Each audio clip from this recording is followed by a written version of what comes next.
What has happened, everybody? James Hancock here. I'm back with a spoiler-free review of Zack Snyder's Army of the Dead. Netflix released the first 15 minutes today on a YouTube live stream, but I saw it last night at the Paris Theater here in New York. But I know that most people won't be able to see it until it comes out on Netflix next weekend. So once again, this will be totally spoiler-free. Also, I'm going to be going pure audio in this video due to some issues with my webcam, but I don't think anyone's going to miss seeing my bald, pasty head for this video, and that I'll be using a lot of images of all sorts of undead who look like they could be my close relatives.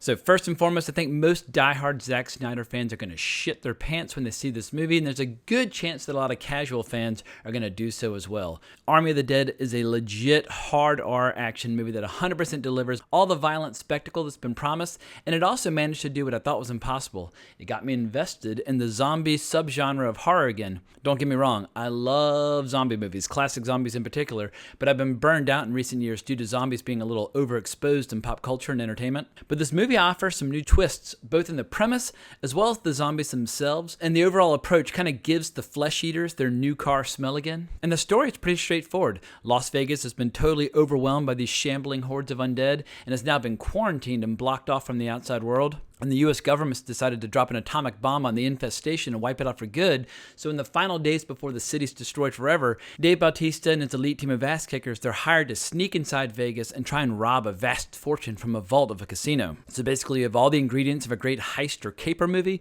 stirred together with the very real existential threat of a new breed of zombies that have evolved in all sorts of terrifying ways.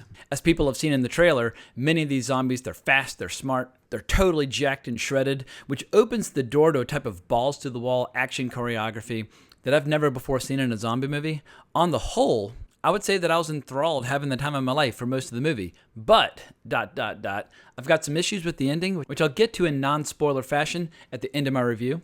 So let's start with the good. As I mentioned before, I saw Army of the Dead at the Paris Theater at 58th and 5th here in New York, a theater that Netflix very wisely decided to buy so they can show their own content there exclusively year-round, however they like. And I hadn't been to this theater since Netflix bought it, and I was blown away by what a positive experience it was. The staff was incredibly professional. They were friendly as hell. They offered me free food and drink as they showed me to my seat. And even better, the audience was there to watch the movie. They had their devices turned off, and they only talked when they were laughing or screaming at some of the crazy shit we were seeing on the screen. So as far as exhibition is concerned, the movie gets an A+, which is rare in New York, where from my point of view, most theaters routinely and consistently get an F. Even better, Netflix showed one trailer, and boom, the movie started. Now, every zombie movie needs its own zombie origin story, and this movie's no exception. This fresh twist, which was revealed in the 15 minutes showed online today, it really intrigued me, but nothing could have prepared me for that opening credits sequence, which for me is a strong contender for the best work of Zack Snyder's career.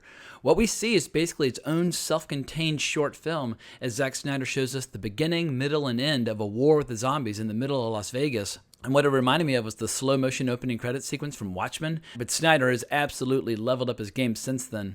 What's immediately clear is that this movie is leaning into its R rating all the way, with gore, violence, nudity, you name it. But what makes this title sequence so special is how it embraces what I regard as pure raw cinema. Essentially, visual storytelling in its purest form without a word of spoken dialogue. For my money, this is Zack Snyder's greatest strength as a storyteller, when he gets to toss dialogue aside and focus on great images, sounds, and music. And under those circumstances, he just blooms as a filmmaker, and I'd argue that the entire movie is worth seeing just for this sequence alone. And Zack Snyder's needle drops are pretty cool in general, with a lot of tunes associated with Las Vegas culture, as well as the movie Excalibur, which I know he loves dearly. But what makes this epic opening sequence even cooler is the way that it introduces so many central characters and gives them these great emotional epic story beats, where we see him exhibiting these larger-than-life acts of heroism under the most horrible circumstances imaginable. And all this happens before the movie even really gets started. By the time the official story gets underway, we've already seen Dave Bautista and Omari Hardwick and Ana de la Reguera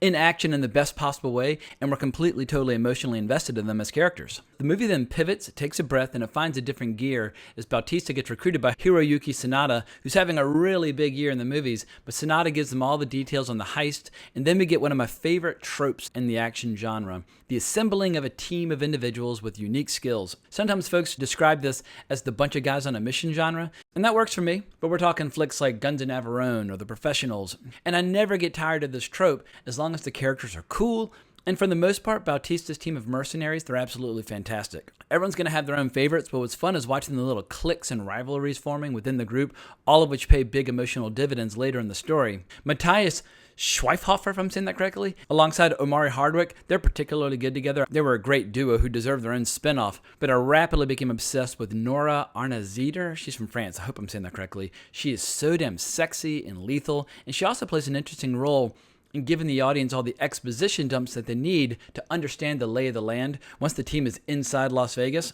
And not all these revelations necessarily make complete sense, but for the most part, I just rolled with it. So for the first half or movie or so, maybe even 2/3, I was quite literally on the edge of my seat. I was draped over the seat in front of me, because while Bautista's team can kick all kinds of ass, they are wildly outnumbered by zombies that are far more resourceful and far more organized than we typically see in movies. The zombies basically have like their own medieval kingdom, as you've seen in the trailer, but these zombies, so many of them, just muscular as hell, and they're basically experts at like parkour and martial arts, which makes the action scenes particularly intense. We've never seen people dodging and ducking and slipping punches and kicks before in the zombie genre, and I wouldn't say that it's all that scary, but intense? Hell yes, with every character enjoying their own epic hero and or villain beats throughout the flick. But as far as weaknesses go, I do have a few criticisms, and if you don't want to hear anyone say a bad word against this movie, just bail out now. But I'd be lying if I said I thought this movie was perfect.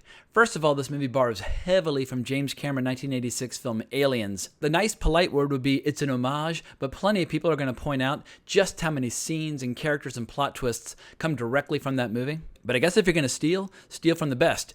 Aliens combined action and science fiction in ways we'd never seen before, just like how Army of the Dead tries to combine action and horror. But the movie also includes these weird Star Wars references at times, both in the dialogue as well as sound effects, and from my point of view, those should have been cut outright. The flavor of Star Wars just completely, totally clashes with the tone and style of this particular movie. But my biggest complaint by far is that the subplot as well as the relationship that's supposed to be the beating heart of this movie was not only the weakest and most boring part of the movie, it becomes outright annoying and frustrating, almost to the point of ruining the end of the movie. Because when your characters are quite literally fighting a ticking clock of a nuclear bomb, any scenes or subplots that distract from the main storyline are just irritating as hell. And I love Zack Snyder as a filmmaker, but I've said it a million times before and I'll say it again. Snyder's interest in screenplays and the written word is no match for his love of great visual storytelling, and with all of his movies throughout his career, my only consistent complaints are with his scripts. I honestly think he just doesn't care that much about the script. He's more into ideas and big concepts, and as a result, sometimes the screenplays get sloppy. The movie also has this bewildering tacked-on final sequence that feels totally random, but I can't address it without going into spoilers. Consequently, I think the movie's compromised and flawed as a result, but that did not stop me from having an amazing time throughout most of the movie. And just in case my criticisms make it appear as if I'm hating on the movie, I'm not. This movie gave me a massive surge of adrenaline, and I'll definitely be watching it again when it drops on Netflix. I'll also be checking out the animated and live-action prequels that are currently underway. Long story short, 2021, it's been an amazing year for Zack Snyder, and I think the sky's the limit on his career moving forward. And as much as I'd love to see the Snyderverse restored, I think I'd prefer to see him continue to crank out R-rated mayhem over on Netflix, which as a platform appears to be the perfect sandbox for a filmmaker of his specific style and aesthetics. At any rate, that's all I got. Hope you enjoyed this review, and I hope everyone enjoys the flick as much as I did. Please remember to like the video and subscribe, and you can hunt me down on Twitter at GeekinOut if you want to talk about horror or Zack Snyder or whatever. But I hope everyone has a great weekend, but more importantly, as always, onwards and upwards.